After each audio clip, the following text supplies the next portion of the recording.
Good evening, I'm Brent Costello. Richie Porte's dream of winning this year's Tour de France is over, following a sickening crash that's being labelled one of the worst in the event's illustrious history.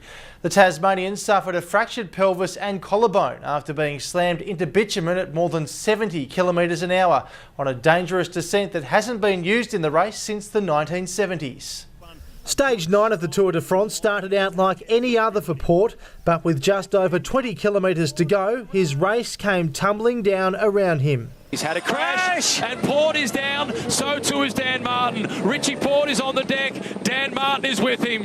That's a horrible crash for Richie Porte. And it's the end of his Tour de France. For a short period, Porte lay bloodied and motionless before doctors and an ambulance rushed to his aid. The most important thing now is the well-being of Richie Porte. He was taken to a nearby hospital where scans revealed he'd suffered a fractured pelvis and collarbone.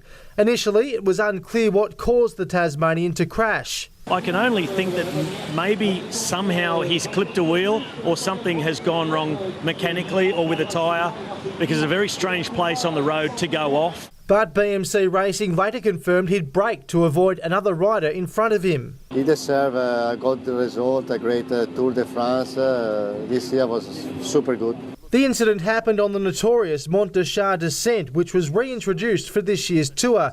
Porte slamming into the road at more than 70 kilometres an hour. There's a reason it wasn't used for such a long time, since the 70s, because it does present real dangers. Today, well wishes for the 32-year-old came from near and far. I think it was a tragic situation, the worst thing to wake up to today and see a Tasmanian who's excelling at such a high level and a wonderful ambassador for Tasmania. It is absolutely devastating, for Richie, for his team, his family, first and foremost, those watching at home back in Tasmania. Chris Froome remains in the leader's yellow jersey, but unfortunately for Porte, after entering as race favourite, The dream of the Tour de France can wait another 12 months.